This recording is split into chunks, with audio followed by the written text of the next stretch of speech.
माझे नाव आकाश आहे. मी कॉलेजमध्ये शिकत असतानाची ही घटना आहे. मी अभ्यासात खूप हुशार होतो. माझ्या घरची परिस्थिती फारशी चांगली नव्हती. माझ्या घरी फक्त माझी आई होती. माझे वडील माझ्या लहानपणीच वारले होते.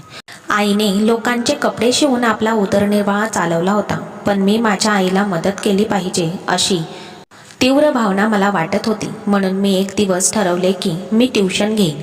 मी हे माझ्या सरांना सांगितल्यावर त्यांना खूप आनंद झाला. त्यांनी मला खूप सपोर्ट केला. त्यामुळे मी शिकवणी घ्यायला सुरुवात केली. मी 2 वाजता फ्री होत होतो आणि मग 4च्या सुमारास मी प्रत्येकाच्या घरी जाऊन त्यांना 1 तास शिकवायचो.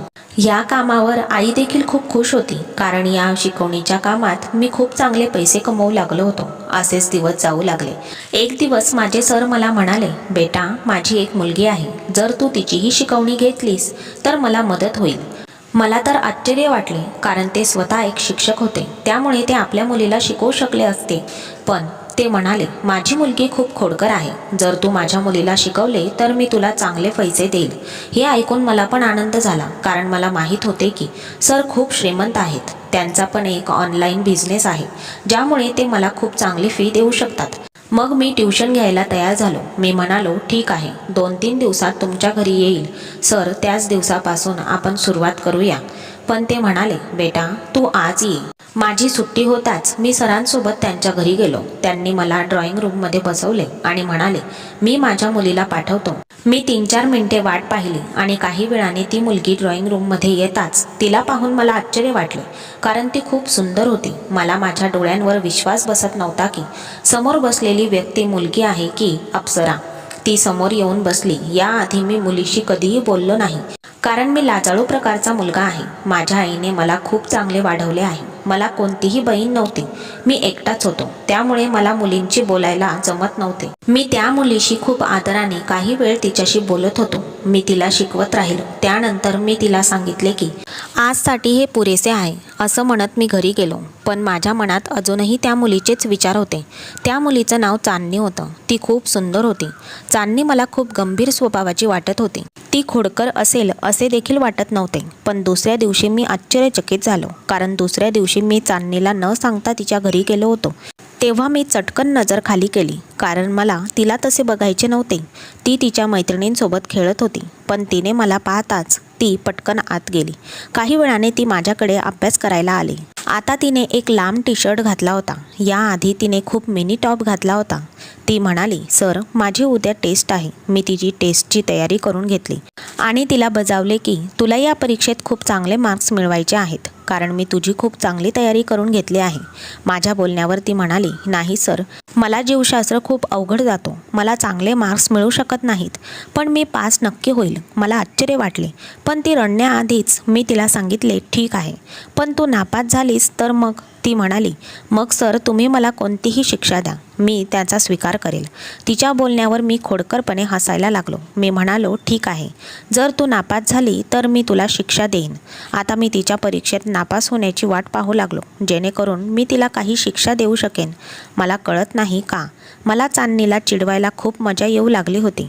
मग दुसऱ्या दिवशी देवाने माझे ऐकले आणि ती परीक्षेत नापास झाली.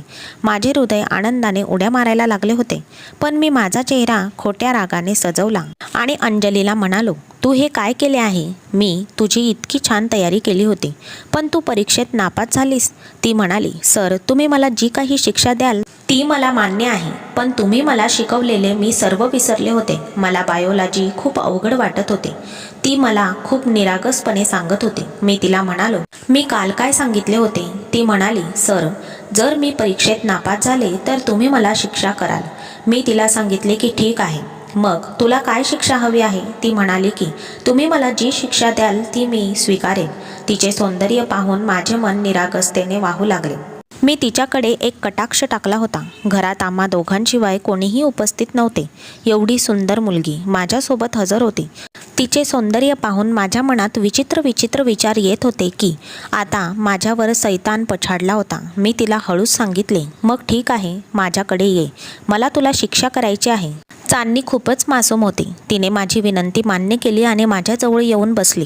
मी तिला विचारले, तुझे वय किती आहे? ती म्हणाली, मी 15 वर्षाची आहे. ती 15 वर्षाची होती आणि मी 20 वर्षाचा होतो. मी तिला म्हणालो की मी तुला काही शिक्षा दिली तर तू ती शिक्षा तुझ्या घरच्यांना सांगशील का? ती म्हणाली, नाही सर, मी माझी शिक्षा का सांगू? मी असे केले तर बाबा मला दोष देतील, मला रागवतील. कारण तुम्ही शिकवूनही मी माझ्या अभ्यासात लक्ष दिले नाही, म्हणून ती शिक्षा मी कोणालाही सांगणार नाही. तिची गुलाबी शराफा बघून मला असे वाटले की तिला घट्ट मिठी मारावी. पण माझे मन मला ते करण्यास नकार देत होते. कुठेतरी माझ्या आईने दिलेल्या चांगल्या संगोपनाने मला थांबवले होते. म्हणून मी ठरवले आणि तिला सांगितले की नाही, मी तुला आज शिक्षा देणार नाही, पण भविष्यात तू अशी काही चूक केलीस आणि नापास झालीस तर मी तुला नक्कीच शिक्षा देईल. आज मी तुला माफ करतो. मग ती खुश झाली आणि मी तिला पुन्हा शिकवू लागलो. एके दिवशी मी कॉलेजमध्ये असतानाच सर माझ्याकडे आले आणि म्हणाले, बेटा, मला तुझ्याशी काहीतरी बोलायचे आहे. मी सरांना सांगितले की माझा क्लास झाल्यानंतर मी तुमच्याकडे येऊन आरामात तुमच्याशी बोलतो. तुम्हाला जे काही सांगायचे आहे ते तुम्ही मला सांगू शकतात. अशा प्रकारे वर्ग संपल्यावर मी सरांकडे गेलो तर सर बिझी होते. काही वेळाने मी आत गेलो आणि सर म्हणू लागले, बेटा, मला तुझ्याशी चांदणीबद्दल बोलायचे आहे. हे ऐकून मी आश्चर्यचकित झालो की अचानक त्याला काय बोलायचे होते. पण सर म्हणू लागले की बेटा, मला वाटते की चांदणी तुझ्या घरी जावी. त्यांच्या या बोलण्यावर मला आश्चर्य वाटले की त्यांना असं का हवे आहे. सर म्हणाले, बेटा, मला तुझ्यावर विश्वास आहे. तू खूप चांगला मुलगा आहेस. म्हणूनच माझ्या मुलीने तुझ्यासोबत राहावं असं मला वाटतं. कारण काही कामासाठी मला बाहेर जायचे आहे, पण शहरात माझ्या ओळखीचं अजून कोणीच नाही ज्याच्याजवळ मी माझ्या मुलीला सोडून येईल. मी विचार केला की आता तिच्या परीक्षा चालू आहेत. मला वाटले की तू तिला शिकवत आहेस, म्हणून मी तिला तुझ्याकडे सोडेन. तुझी आई पण घरी असते, त्या तिची काळजी घेतील. सरांचे शब्द ऐकून मी काय निर्णय घ्यावा या चिंतेत होतो. पण मी सरांना म्हणालो, काही हरकत नाही, मी तुमच्या मुलीला माझ्या घरी ट्युशन देईल. पण आतून माझे मन थरथरत होते, कारण मी खूप कठीण निर्णय घेतला होता. चांदणीला माझ्याच घरात, माझ्याजवळच एवढ्या सुंदर मुलीला पाहून मी माझे मन कसे थांबवू शकेन. एवढी सुंदर मुलगी माझ्यासोबत माझ्याजवळच राहणार होती. पण मग मला आईबद्दल वाटले की ती घरी हजर असेल, मी तिला माझ्या आईकडे झोपवेन. हा विचार करून मी सरांना हो म्हणालो. मग सर मला त्यांच्या घरी घेऊन गेले. सरांनी बहुधा चांदणीला फोन करून तयार व्हायला सांगितले होते. तिच्यासोबत एक छोटी बॅग पण होती. चांदणी खूप दुःखी होती. सर तिला समजवू लागले, बेटा, हे बघ, तुझ्या टीचरला त्रास देऊ नकोस. आता ते तुला शिकवतील आणि त्यांची आई तुझी काळजी घेईल. माझा त्यांच्यावर विश्वास आहे. पण तू खूप खोडकर आहेस. मला भीती वाटते की तू तुझ्या शिक्षकाला त्रास देशील नाही आणि त्यामुळे त्यांनी तुला काही रागवू नये. म्हणून तू त्यांना त्रास देऊ नकोस आणि ते शिकवतील तसा अभ्यास कर. ते जे सांगतील तेच कर. तुझे सर जे सांगतील तेच कर. चांदणी म्हणाली, ठीक आहे पप्पा, मी सरांना तक्रारीची संधी देणार नाही आणि मी त्यांना त्राससुद्धा देणार नाही. अशा प्रकारे मी चांदणीला माझ्या घरी घेऊन आलो. माझ्याकडे कार नव्हती. मी मोटरसायकलीवर होतो, म्हणून मी चांदणीला माझ्या मागे बसवले आणि मी तिची बॅग माझ्या पुढे घेतली. चांदणी अगदी आरामात बसली होती. तिने एक हात माझ्या खांद्यावर ठेवला होता. मला काहीतरी जाणवत होते.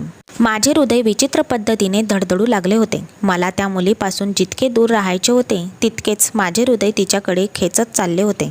पण मी स्वतःवर नियंत्रण ठेवले आणि तिला माझ्या घरी नेले. आईने तिला पाहिले तेव्हा तिला खूप आश्चर्य वाटले. मी तिला सर्व काही सांगितले. तिने मला तिच्या जवळ बोलावले आणि म्हणाली, बेटा, मला तुझ्याशी काहीतरी बोलायचे आहे.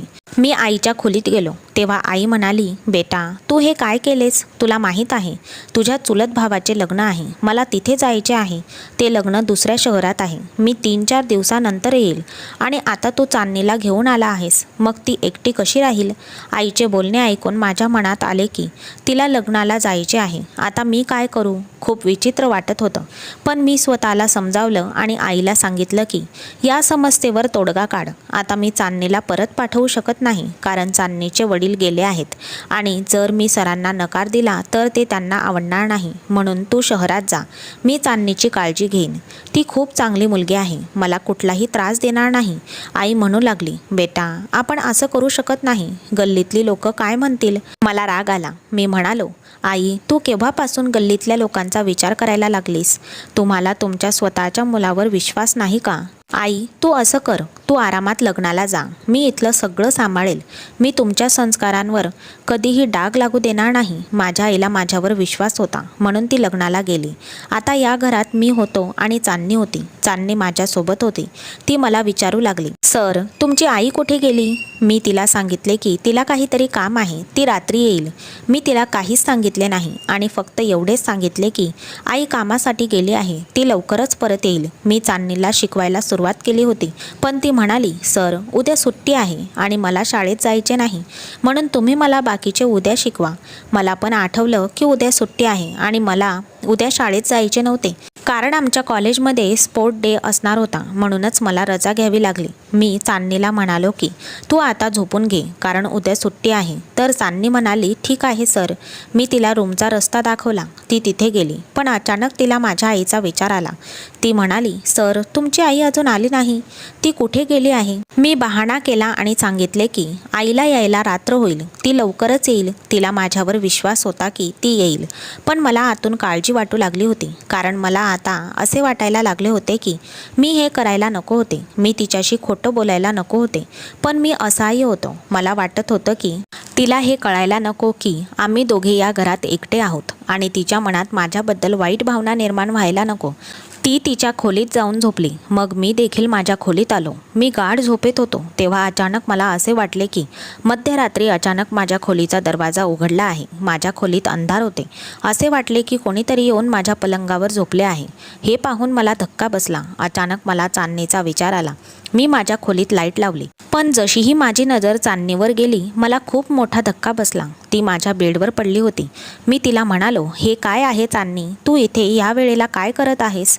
तू आत्ताच्या आत्ता तुझ्या खोलीत जा. ती म्हणाली, सर वाईट वाटून नका घेऊ, पण मला अंधारात आणि एकट्या घरात झोपायची सवय नाही.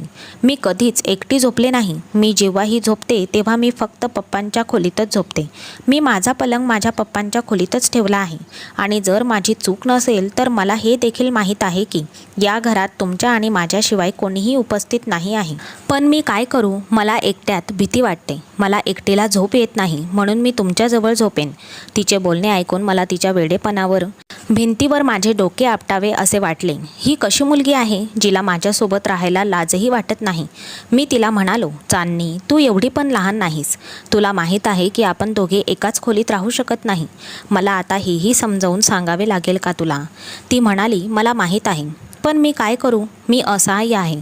मी कधीच एकटी झोपली नाही. मी केव्हापासून एकटी झोपण्याचा प्रयत्न करत होती. मला खूप भीतीही वाटत होती. मी खूप मजबुरीने तुमच्या खोलीत आले आहे.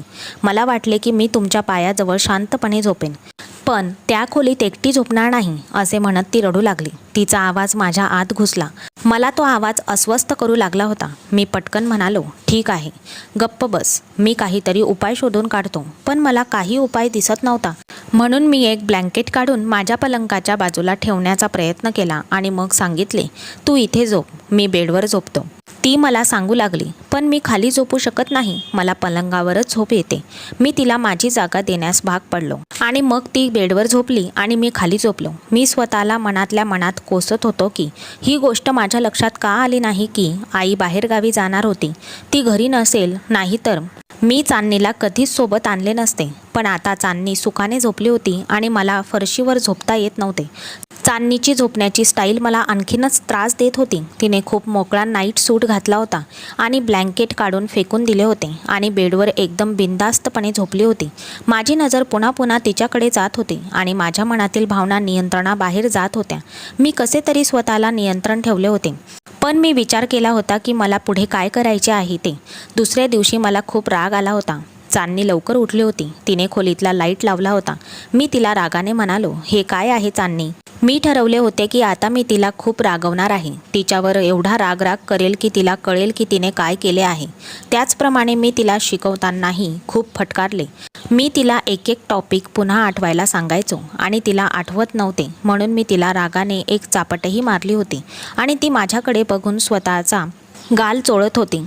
मी तिला मुद्दामून मारले होते, जेणेकरून ती रात्री पुन्हा माझ्याजवळ येऊ नये. मी भावनेच्या भरात काही चुकीचे पाऊल उचलावे असे मला वाटत नव्हते. चांदणीलाही समजले होते. तिच्या मोठ्या डोळ्यात अश्रू आणत ती म्हणाली, ठीक आहे, मी तुम्हाला पुन्हा त्रास देणार नाही. मी माझ्या घरी परत जाते. पण मी देखील असहाय्य होतो. मी तिला परत पाठवू शकत नव्हतो. असेच 3 दिवस झाले होते. मला खूप वाईट वाटत होतं. पण त्यानंतर चांदणीने तिच्या वडिलांना सांगितले. पण सर मला काही बोलले नाहीत. त्याऐवजी त्यांना पस्तावा येत होता. सर मला म्हणाले की मला माफ करा. मला माहीत होतं की माझी मुलगी असे काहीतरी नक्कीच करेल. मी म्हणालो, सर काही हरकत नाही. मला माहीत आहे चांदणी अजूनही लहान आहे. ती निरागस आहे, लहान आहे, तिला समजत नाही. म्हणून मी तिला परवानगी देखील दिली. पण दुसऱ्या दिवशी सर म्हणाले की आता चांदणी तुमच्याकडे ट्युशन घेणार नाही. मी तिच्यासाठी एखाद्या मुलीची व्यवस्था करेन जी तिला शिकवेन आणि मग ती तिला घाबरून अभ्यास करेल. आता ती माझ्याबरोबर अभ्यास करणार नव्हती, पण तरीही मी माझा उदरनिर्वाह करत होतो. मी हळूहळू चांदणीला विसरलो होतो, पण ती अजूनही माझ्या हृदयाच्या कोपऱ्यात होती. जेव्हा मी तिला एक चापट मारली होती आणि तिच्या डोळ्यात अश्रू तरळले होते, तेव्हा मला तो क्षण आठवतो. तेव्हा हृदयात एक वेदना झाली होती. मला नाही वाटत की माझ्यामुळे चांदणीच्या डोळ्यात अश्रू यावेत, पण त्यावेळी चांदणीला एक चापट मारणं आवश्यक होतं. नाहीतर ती तिच्या आयुष्याच्या अशा टप्प्यावर होती की ती कधीही वाहून जाऊ शकली असती. आणि त्यावेळेला मी देखील वयाच्या नाजूक हिश्श्यात होतो. त्यामुळे मी देखील काही चूक केली असती तर आयुष्यभर मी स्वतःच्या डोळ्यात बघू शकलो नसतो किंवा आईसमोर नजर वर करून बघू शकलो नसतो. म्हणून नाईलाजाने मला चांदणीला चापट मारायला भाग पडले होते. 5 वर्षांचा काळ निघून गेला होता. जेव्हा एक दिवस मला कळले की ती आता विद्यापीठात पोहोचली आहे, मला खूप आश्चर्य वाटले, कारण त्यावेळी मी BSc करत होतो. ती माझ्यापेक्षा फक्त 5 वर्षांनी लहान होती. एके दिवशी अचानक मला युनिव्हर्सिटीच्या गेटवर चांदणी दिसली.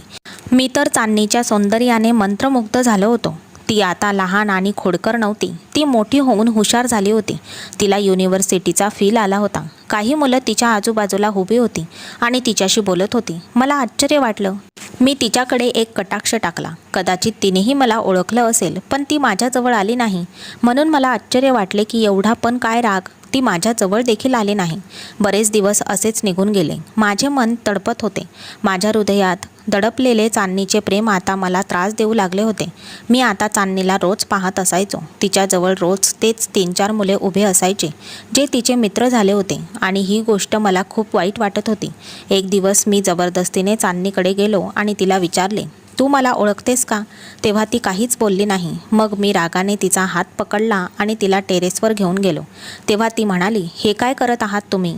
मी तिला सांगितले की जेव्हा तू माझ्याकडे असे दुर्लक्ष करशील तेव्हा मला हे सर्व करण्यास भाग पडले आहे, म्हणून शांतपणे ऐक. चांदणी म्हणू लागली, मला माहीत आहे की मी तुम्हाला खूप त्रास दिला होता. तिचे बोलणे ऐकून मला आश्चर्य वाटले. मी तुला शिकवले, त्याचा तू असा बदला घेशील का? तू माझा खूप आदर केलास, पण आता तू माझ्याशी असे बोलशील? ती म्हणाली, हो, त्यावेळेस तू माझा गुरु होतास, पण आता तू माझा कोणीही लागत नाहीस आणि मी अनोळखी लोकांची अशीच बोलते. मला खूप काळजी वाटू लागली होती की आता मी तिची माफी कशा प्रकारे मागू. मग एक दिवस मी तिची माफी मागितली. मी तिला म्हणालो की त्यावेळेस मला तुझ्यावर राग करणे खूप गरजेचे होते. जर मी तुझ्यावर रागवलं नसतं तर खूप काही चुकलं असतं. तू आणि मी ज्या नाजूक वयात होतो ते वय खूप नाजूक असते. एक छोटीशी चूक आपल्या दोघांचा नाश करू शकत होती. म्हणून मला तुझ्यावर रागवणे भाग पडले होते आणि मला तुझ्यावर हात उचलावा लागला होता, कारण ही काही छोटी गोष्ट नव्हती. असे तरुण मुलामुलीने असे एकटे झोपावे. मी तुला या कारणासाठी चिडवले होते जेणेकरून तू रागवशील आणि माझ्यापासून वेगळे झोपायला लागशील. मी पण एक माणूस होतो. मी किती वेळ स्वतःवर नियंत्रण ठेवू शकलो असतो. मला तुझ्याशी काही चुकीचे करायचे नव्हते आणि सत्य हे आहे की मी तुझ्यावर प्रेम करू लागलो होतो. माझे बोलणे ऐकून गप्पच राहिली, पण तिच्या डोळ्यातली चमक मला सांगत होती की माझे बोलणे ऐकून ती आनंदी आहे. कदाचित ती देखील माझ्यावर प्रेम करत होती, पण मीही ते सहन करू शकलो नाही आणि परत गेलो, कारण आता कदाचित तिला तिची चूक कळली असावी आणि ती माझ्याकडे माफी मागायला येईल. पण असेच दिवस जाऊ लागले. ती माझ्याकडे आली नाही, पण एके दिवशी मला कोणीतरी हाक मारली. मी मागे वळून बघितले तर ती चांदणी होती. ती माझ्याकडे आली आणि म्हणाली, मला माफ कर, मी हे सर्व काही करायला नको होतं, पण मी काय करू शकते? तू ज्या पद्धतीने माझ्याशी बोललास तसे कोणीही माझ्याशी बोलले नव्हते. तू मला शिकवले, त्यामुळे मी तुझे खूप खूप आभार मानते. पण मी खूप नाजूक होते. माझ्या वडिलांनी मला कधीही इतक्या कठोर शब्दात बोलले नव्हते, पण त्या दिवशी तू मला चापट मारलीस. तेव्हापासून मी ठरवले होते की मी माझ्या वडिलांना सांगून तुझ्याबरोबर अभ्यास करणार नाही आणि मी माझ्या वडिलांना दुसरा शिक्षक ठेवायला सांगेल. तिचे बोलणे ऐकून मी किंचित हसू लागलो. दुसऱ्याच दिवशी मी माझ्या आईला माझे नाते घेऊन चांदणीच्या वडिलांकडे पाठवले. माझ्या सरांचाही या नात्याला आक्षेप नव्हता. त्यांनी आनंदाने त्या नात्याला होकार दिला आणि बरोबर 15 दिवसांनी चांदणी माझी नवरी बनली. माझ्या खोलीत बसली होती आणि मी तिच्यासमोर बसलो होतो. तिच्याकडे बघत होतो आणि ती लाजून स्वतःला लपवून बसली होती. मी तिचा हात धरत म्हणालो, चांदणी, आता तू माझ्या पलंगावर पूर्ण हक्काने माझ्यासोबत झोपू शकतेस, कारण आता तू माझी पत्नी आहेस. असे म्हणत मी चांदणीच्या हाताचे चुंबन घेतले आणि तिनेही लाजून मला छातीशी घट्ट मिठी मारली. मित्रांनो, आजची कथा तुम्हाला कशी वाटली हे कमेंट्समध्ये नक्की कळवा. तुम्हाला ही कथा आवडली असेल तर व्हिडिओला लाईक करा आणि अशा छान छान कथा ऐकण्यासाठी चॅनलला सबस्क्राईब करून बेल आयकॉन प्रेस करा व ऑलवर सेट करा, म्हणजे पुढचा व्हिडिओ तुम्हाला लगेच मिळेल. धन्यवाद.